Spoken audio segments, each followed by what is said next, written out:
It's the Worldwide Sports Radio Network. The Sports Hit List presents Smoking Mirrors with Declan Krogman and the Polius Brothers, Greg and Stefan, breaking down the biggest news in sports, giving you the stories behind the story. Here for all the smoke, all the time, right here on the Worldwide Sports Radio Network.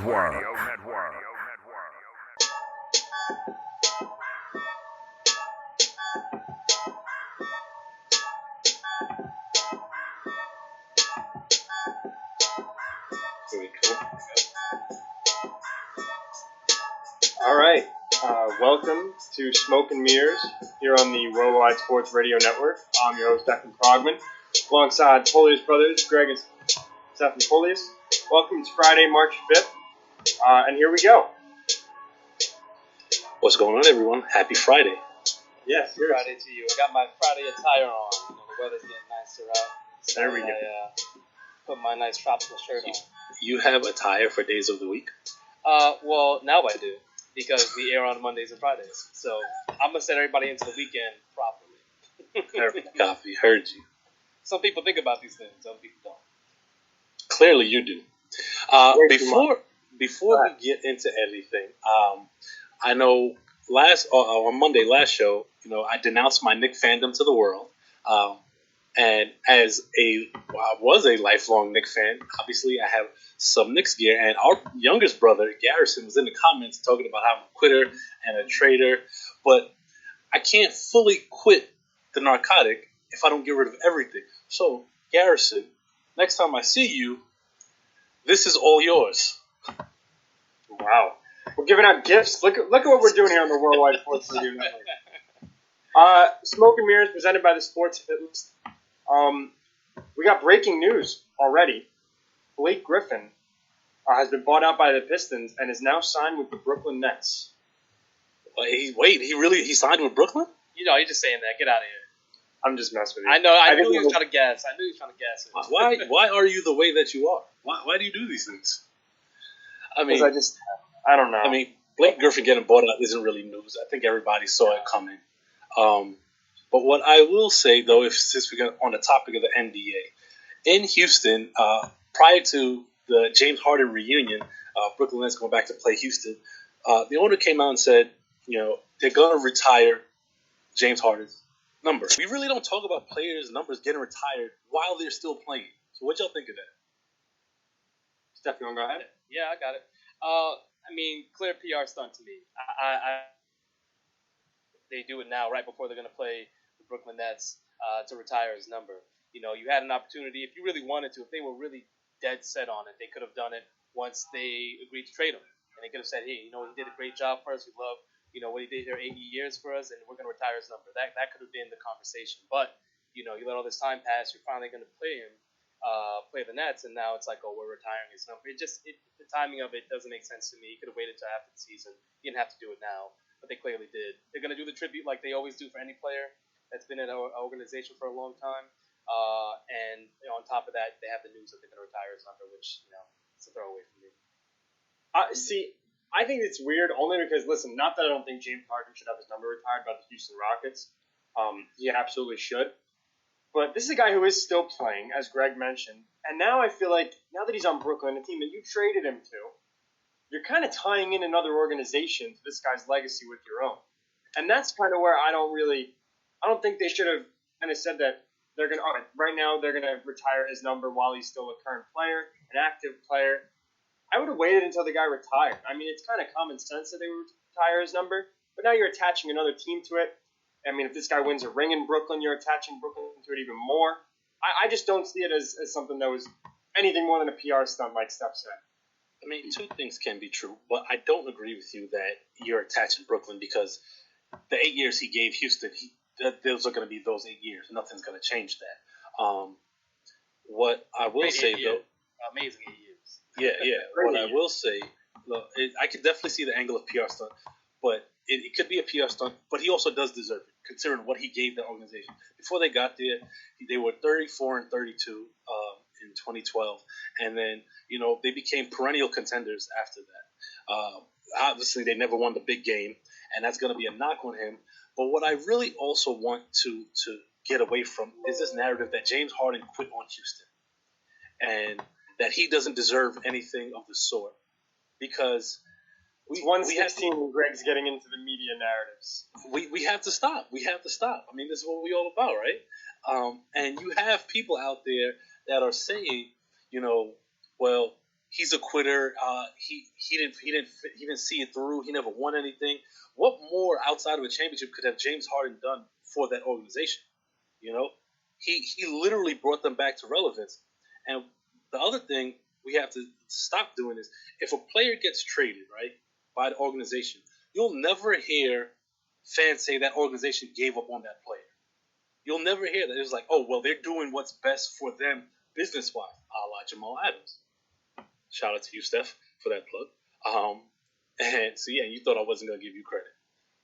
That's how you move, bro. I mean, you're surprising me right now, honestly. So I'm glad you're doing it live, though, so everybody can see you changing.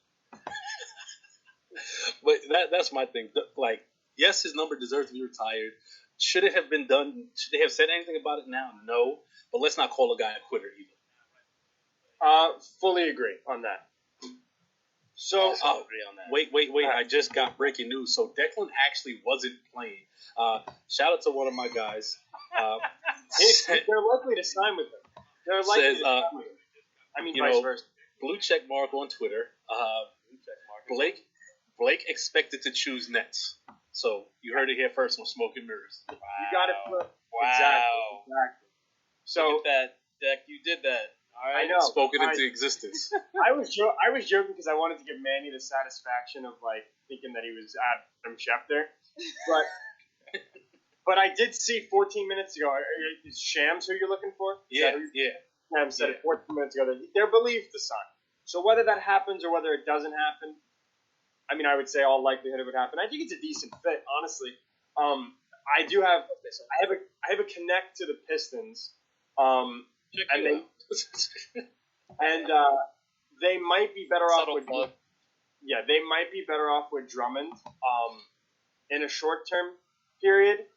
But I think the Blake move could work, especially that star power on that team. Obviously, he's not the Blake from years ago. He's kind of like he went from being he's going to put everyone in the league on a poster to now he's going to do spinning ISO, occasional 3-pointer like that new Blake Griffin.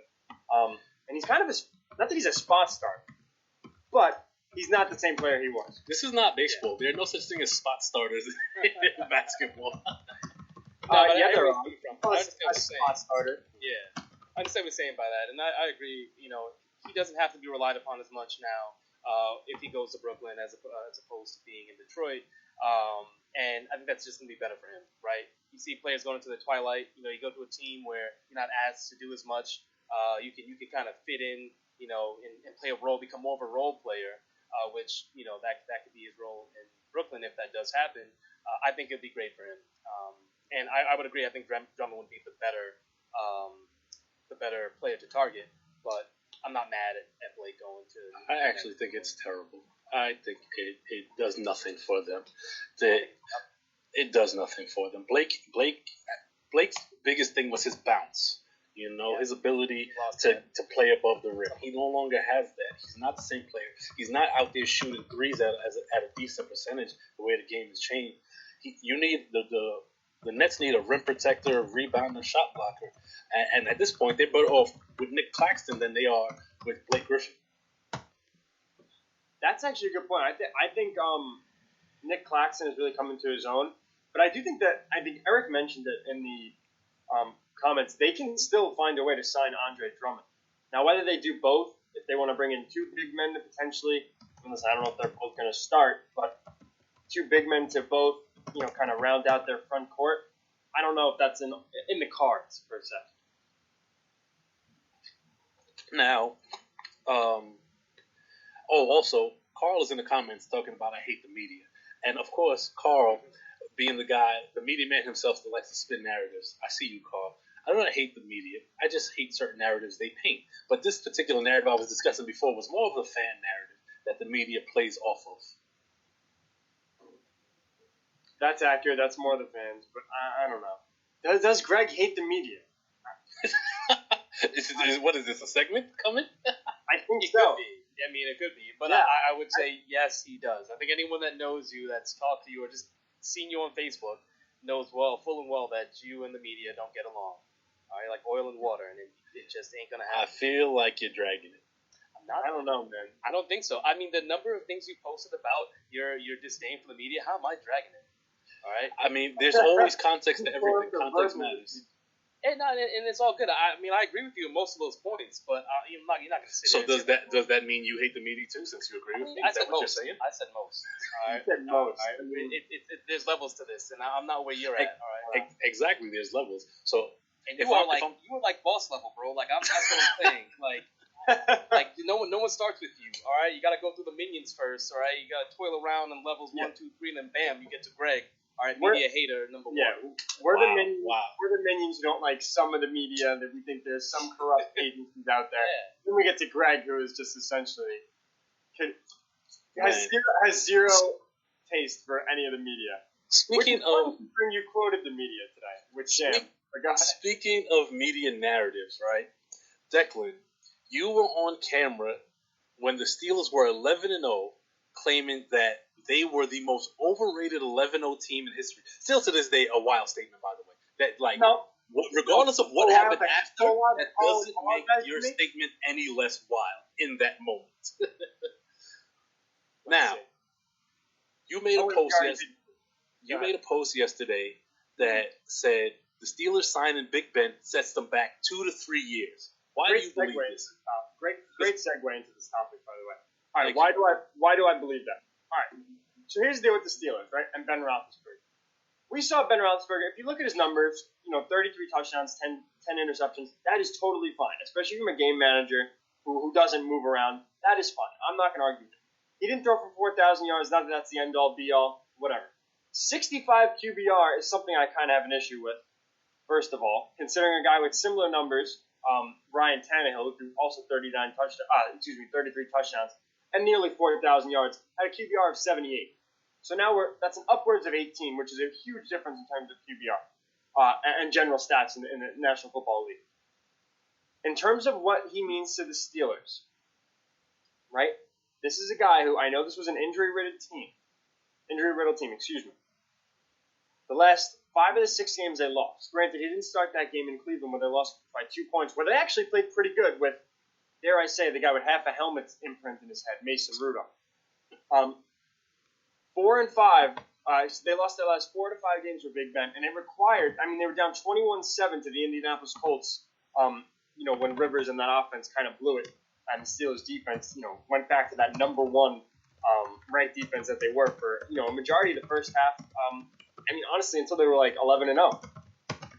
So this idea that Big Ben, and I think, you hear some people saying that, all right, Big Ben is the reason why they did good last year, and I think that's unbelievable. Not even close. He honestly held them back. This is a team that, again, started 11-0 and did not win a playoff game, and he was horrible.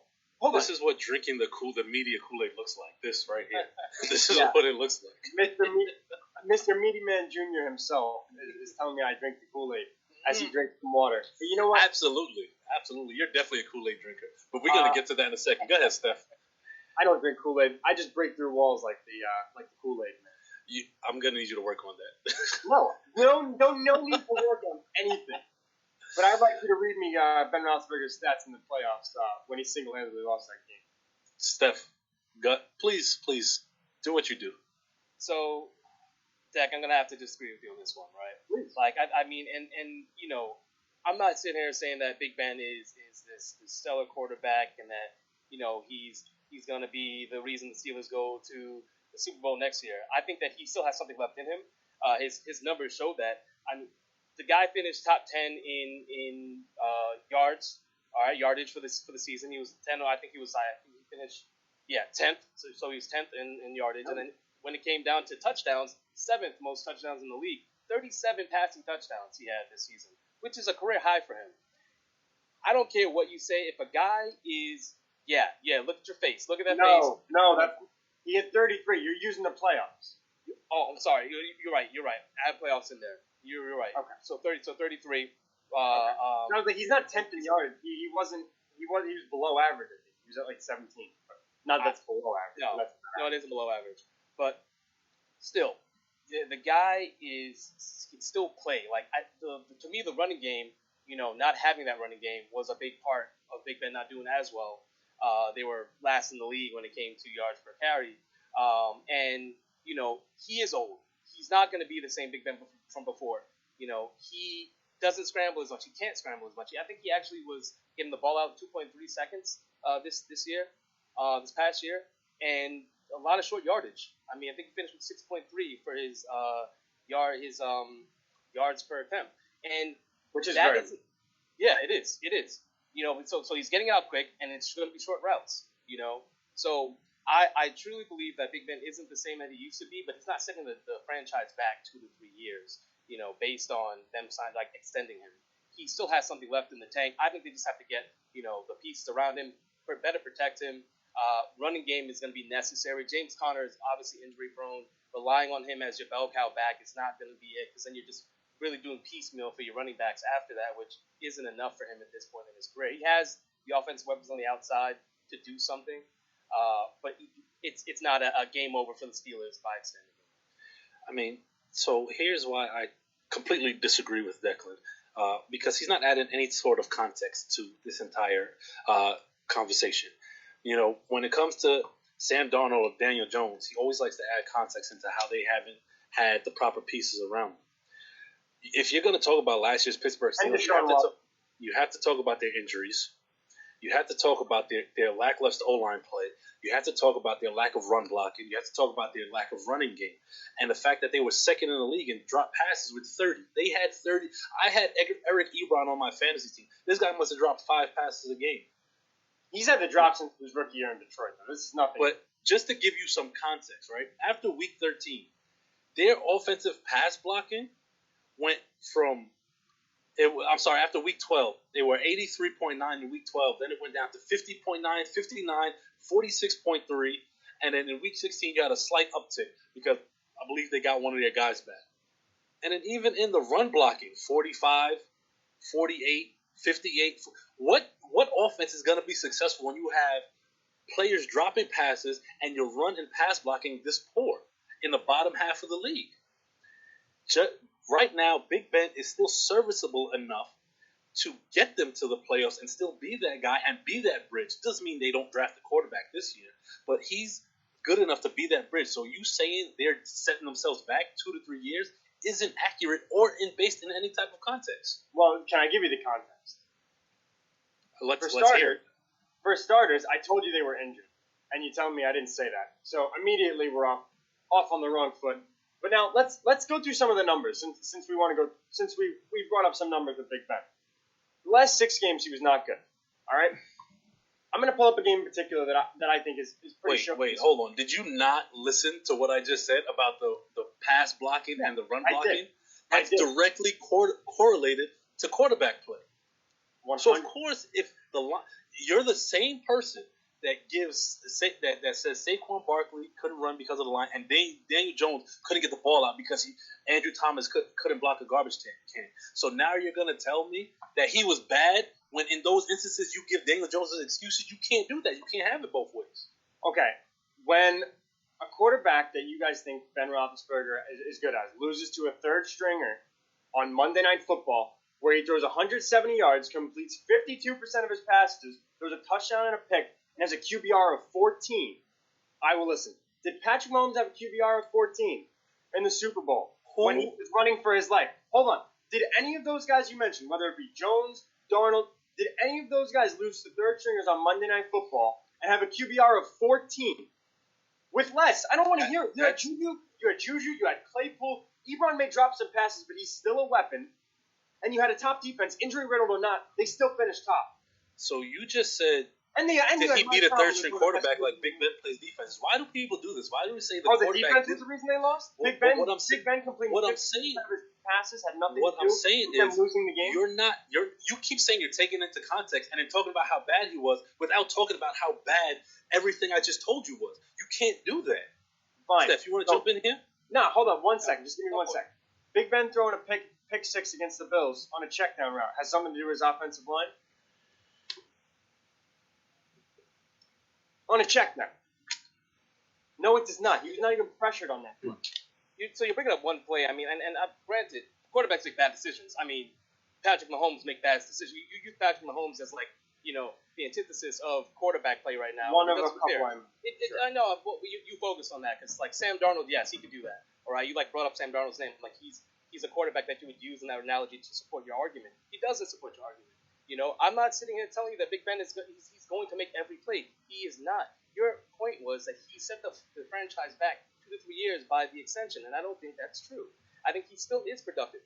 There were injuries, there were pieces that were missing. I think Big Ben just needs that support, and that's it's okay with saying that you can now put pieces around him, give him a better offensive line, giving him a running game. You can have more play action maybe. His game is going to have to change. Big Ben has always been known to extend plays. Broken plays were a huge part of his game when he first came into the league and, up until last year or the last 2 years, I would say. Because he isn't the guy that's going to sit in the pocket and get everything done in the pocket, all right? Now he is because he can't move. Well, that's why you give him the pieces. You get the offensive line for him, right? There was issues with help. I 100% disagree that he's setting the franchise back, like I said. You can bring up all the bad plays from last year, but there's reasons as to why, last year wasn't his year and he did not perform as well as he could be. Next season, they have a whole offseason to fix those problems. He can still be a productive quarterback in this league and above average, in my opinion. I don't even. Daniel Jones. Yeah, that has absolutely nothing to do with what the Steelers put on the field this year, but that's whatever. So, then this is where I get annoyed, right? We can say, first of all, he's not above average by any stretch. He's going to be. I didn't say he's above average. Who said that? I said he could. He can play above. He could be. No. Next year, if you give him the right pieces, because it's not like he's done. He's not done. What did Ben Roethlisberger show you in the second half of the season that proves that the Steelers need to deserve those pieces instead of just drafting a quarterback? But you think Gordon is the answer? They have pieces in place where they still could be considered a playoff team, where Ben Roethlisberger doesn't have to carry them. He can literally be that game manager that gets them over the hump. Which is my point to an extent. And now, like the windows in the NFL, we know they're as small as a candy corn. All right, 2 to 3 year windows. For the Steelers, it seems like they've been in contention for a while. I mean, they should have been at least in the divisional round this year, but they couldn't get past the Browns. So Steelers ain't moving on from Ben Roethlisberger. The Browns are moving on right by them. So we saw Big Ben. That's exactly what happened. First of all, no. Because you're saying the way you said it sounds like the Browns are going to be better than them next year. I don't know if that's the case. I see them being a little bit better. I honestly don't think I think the Steelers are a 500 football team, and I think that they have the pieces. But I think, listen, we're also not just getting Big Ben from this year, whether you think he was good or whether you think he was not good. We're getting Big Ben now another added year. So what is he going to turn 39, 40 next year? So now we're giving a 40-year-old immobile quarterback. We're going to try to build some pieces around him with a roster that should be in Super Bowl contention. I mean, that defense, when healthy, is excellent. And we saw it. Which exactly my point, which is why if you have a defense like that, unless you get a Patrick Mahomes or even a Trevor Lawrence in the draft, then you start them right away. But even Patrick Mahomes sat for a year, so you're not going to get a rookie to start right away when you can still have Ben as that bridge and that rookie can learn from them. That doesn't mean they won't compete. All I'm saying is Peyton Manning did it. Peyton Manning with the Broncos, great defense, throwing a lame ball the whole season, could never been mobile, was even less so in his final season, went to the Super Bowl, won it. Like, Peyton Manning can do it. Big Ben can definitely do it. If you want to bank on, first of all, that defense, whether it be best in the league, it's still not that 2015 Broncos team. If you want to bank on Big Ben being a waffle throwing immobile quarterback statue in the pocket, he's more than that, is what I'm saying. But that's what I'm saying. I'm saying he's more than that. Peyton Manning did it. He's more than what Peyton Manning is at that point in his career. I'm saying he has something left in the tank to do it. You're telling me there's no way he's done. I'd rather start with a rookie quarterback, green as hell behind the ears, trying to figure out what the hell the NFL is, and try and make it happen with the pieces that have to play. I wouldn't just blow it all up. You should want the Steelers to blow it all up then.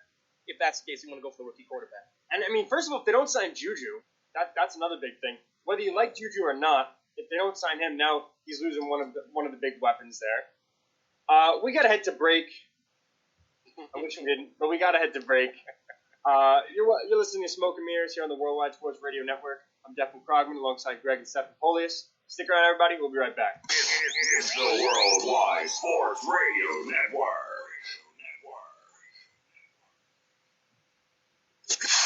This is Smoke and Mirrors on the Worldwide Sports Radio Network.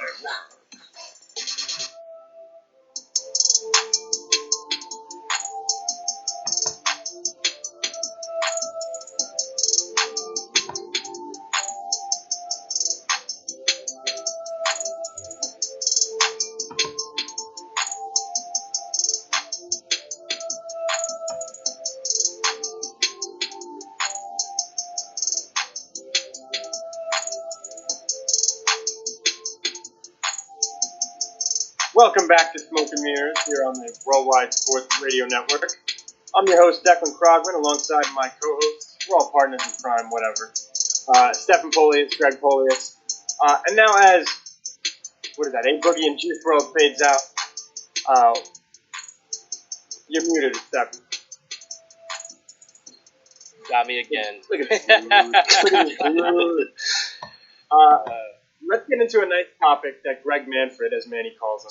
Yeah, Manny can suck it. Oh! Okay. Shots fired at 140 on Friday. Anyway, we can get all back to why the Steelers are going to win 8 games next year. We're going to have to move on to Greg's topic. Just want you to know, I starred that in my head. Just want you to know that. I can't wait for it, and I'll get a nice little apology, just like I did from Carl after Big Ben threw a nice calm 4 interceptions in the postseason. Anyway, we got to get into some baseball because we got about 20 minutes left. By the way, I'm loving this new camera angle. I think it's awesome. You're feeling it. It's fire. Facts. I get to see Steph's plant. I'm a big fan of Steph's plant. Ooh, he's got a nice plant. I must say. His name's Marty. Is that from what's the cartoon? Rick and Morty? Oh no, Marty. I think you said Morty. But there's Doc and Marty. This is a mask cane. I mean, this is a quick aside. There's a smaller plant here. His name is Doc, and that's Marty. So you name your plants? Yeah, I name my plants. Anyone that has a plant, they name them. Trust. If there's anyone that's listening to this right now that has plants, you love and nurture your plants. All right, words of affirmation. I love these plants, and my energy goes into them. Look how beautiful and lush that is. I talk to them every day. He names his plants. What a millennial. Oh, my God. Unbelievable. Oh, God. All right. Go ahead, Greg. I know you want to take MLB ratings. You know, Carl posted something in the group that spurred a vast discussion over, various areas. And Carl asked, how can the MLB increase their ratings? Before I give my answer, what do you guys think? Baby. Yeah, how they can increase their ratings. I think they have actually done a pretty decent job in the offseason of, the second base rule in extra innings.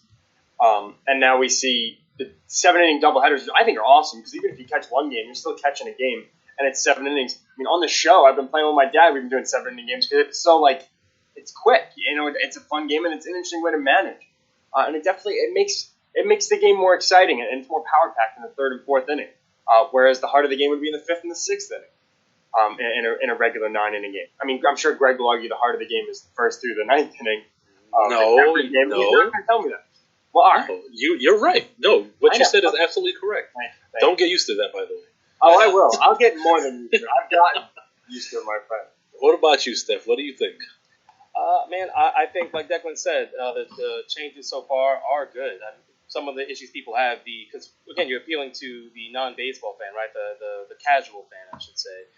It's too long. You know, the game is too long, and, people aren't going to sit there and entertain for 9 innings. They lose it. Most people want to tune in later in the game anyway. So having the 7 innings, especially 7-inning doubleheaders, is great to me. I mean, not just for the ratings part, I think it's important, but also trying to get butts and seats. It's very important to have your fandom going out to the games. I know we're dealing with the pandemic, and some of the stadiums are opening up so that fans could come in. But when we get to the point where, you can be at 100% capacity, I guess Texas is there now, but you can have 100% capacity. you're thinking about how you can get your casual fan in the seats. And to me, it really comes down to what I see at Yankee Stadium and Citi Field, where Yankee Stadium, when you have that more traditional feel and look, it's nice and it's cute, but it doesn't really draw the casual fan. Whereas Citi Field, It's too corporate. Exactly. Citi Field is fun. People can go to Citi Field, not know anything about baseball, and still have a good time, and that's what you want. True. You need to have a draw for people that aren't just there to watch baseball, because the seventh, or if we're talking about the if it's just a single game of 9 innings, if you get into the sixth to ninth inning, where it's more entertaining, more exciting because it's coming to a head, people are going to lock in. But before that point, before you get to those innings, they can do whatever they want. Go around the field. Go around the stadium. Visit all the attractions they have there. Things like that are going to be important for every organization moving forward, figuring out how they can generate that revenue, right? Because it's not going to be with the avid fan anymore. It hasn't been. Baseball has been declining for years for that reason, because it continued to appeal to the avid fan like they're going anywhere. You already have them. The conservative fan. Yeah, well, not even just a conservative fan, but like the people that love baseball. You have them already. And he's not saying conservative in a political stance. No. But you know what I mean? Like, you need to start appealing to the casual fan, the one that doesn't think baseball is fun, and then find reasons and ways to get them into the stadium and to start watching. And I think, again, with the rules they have now, and thinking about an approach, a strategy for how they can improve the stadium entertainment and quality. Yeah. So, go ahead. Go ahead, Dad. Oh, I think that's a great point. And even like you look at Yankee Stadium, it's not even about what's on the field. And I think they tried to make it, when they did the new stadium, they tried to make it like the old one and building off the history. And that just reminds me of the Yankee fan that tells you about the history, which is not what we want, But I think Citi Field's great. I think it does a great job. The food's excellent. They got the games behind center field, very interactive. They got the games on the field. I think that's some of the best. Everybody wins, by the way. I don't know if you go to a Yankee game, children lose and they cry. I watched that. It was so cutthroat. They don't get nothing. They don't get anything, bro. Like Citi Field, you go home with like a bag. You go like, oh, I got a Mets bag. Yankee Stadium, they're like, nah, you lost. Go back in the in the stands, bro. Go pay for some $13 fries. Yeah. So I think both of you made some good points. The only thing I'll disagree with is the length, and because if you look at a MLB broadcast, and I'm looking at it from a broadcast perspective, not in stadium, the length of an MLB game, the length of an NFL game, they're not really far off. I think an NFL game might actually be longer broadcast-wise, but the difference is the action on the field and the camera angle. That's drastic, though. Talking about action on the field. No. I know it's drastic, but it's also, and Travis made a comment, that he said there's a lot of standing around in baseball, and that to me is a comment that people who don't play the sport realize that there's movement on every play, but the camera angle that's used in baseball doesn't allow you to see the movement, say a play at the plate, right, and how somebody lines up for a cutoff or what that looks like until you see the replay. It's not live in action, but in the NFL, that camera angle lets you see everything on the field. But that's not what I really wanted to focus on, though. I just wanted to hit on that. But I think baseball lacks in their marketing. They are so far behind every other sport, with the exception of maybe the NHL, in their marketing. So their social media footprint is trash. They run a good page. They run a good page on the MLB on their Instagram page. Is good, but I agree with you. It has to be more than that, though. It has you have to allow your stars to market themselves as individuals. And Rob Manfred, he came out and said, not to cut you off. Rob Manfred came out and said that time that Mike Trout needs to market himself better. That's your job to market these guys and to help them. That's your job. That's what you get paid for. Mookie Betts is one of the best players in baseball. I guarantee you 90% of Americans will walk right past Mookie Betts on the street. They don't know who these guys are. Well, maybe that's because he's on the short side. He's about 5'8". But that's not my point. But even in the NFL, guys are covered with helmets the majority of the time, but you will be able to faster tell an NFL player on the street as opposed to an MLB player because of marketing. Visibility, yep. Yeah. The digital footprint is trash. And then not only that, you have instances where, say, there's MVP campaigns, right? Even look at LeBron, look at James Harden. They're painted as villains. That sells. Who's the villain in the MLB? The Astros. Yeah, but even then, though, they did nothing with that. Jose Altuve, Alex Bregman, they could have been playing on, Yeah, they could have been playing on those matches. Like Carlos Correa, he handles himself some of the worst I've seen an MLB an athlete handle themselves in interviews, and nobody cares. Nobody cares. It's bad. I think they've really got to. And you're right. That is Rob Manfred's job to market these guys and just the MLB as a whole. They need to come into the 21st century and really get that digital footprint. But seeing as how we only have 10 minutes left and we're still talking baseball, let's talk a little Mets Yankees. As the lone Yankee fan on the panel, Declan, we'll allow you to go first this one time. That is, first of all, I wasn't going to go that route, Deck. Trust, like we're all friends here. I'm on your side too, even though you're a stinking Yankee fan. But I'm on your side. But I'm a Yankee fan, but like you won't catch me doing anything. Like I'm not a Met hater. I'm not a Met hater. It doesn't bother me. The only time was when they traded for Lindor. I had to make a fake tweet, and I convinced Greg that they traded Syndergaard and Jeff McNeil. You didn't just convince me. You convinced everyone in that chat. I wanted to fight you. I heard so many people. It's the Yankee hate in you, even though you say you don't hate. I'm sorry, the Met hate. Yeah, it's the Met hate in you. I do this with everything. When have you ever created a fake tweet for something that happened in the NFL? You've never done that. Yes, I absolutely have. I mean, first of all, there's not like trades like that. There's not like trades in the NFL. First of all, let's not get off track. All right, so we're talking about Mets Yankee. You're right, Mets Yankee.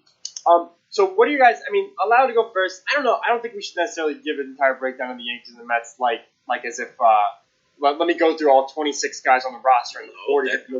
I didn't say a full breakdown. No. I'm aware. I'm aware. Baby. But exactly. I would just like to say this. I think the Yankees have too many righties in their lineup, but I think they're successful with that. I think Clint Frazier's an excellent player. Now he's going to start. He's going to be on the strong end of the platoon at worst. But he's been my favorite outfielder, honestly, since he came up. And now to see him shine is good. Luke Floyd is going to look to build on his nice 60-game season. Whether that translates to a full season, hopefully these guys can stay healthy. This team has had a problem, probably worse than anybody else in the past couple of years, with maybe the exception of the Mets in terms of injuries. Judge and Stanton, same thing. Everyone's got to stay healthy. This is a team that can win 100 games, no problem. And it makes it sound so much easier than it really is in the MLB. You're coming in with essentially the same team from camp, with the exception of Jameson Taillon, who I definitely botched his name. It's Taillon. Yeah, well, whatever it is. He'll be rocking number 50, and that's what we'll call him. I thought that was a great pickup. I totally thought that's probably one of the most underrated pickups of the offseason. 100%. I think that was a great pickup. They didn't give too much to get for him. Something like that. They didn't give up too much for him.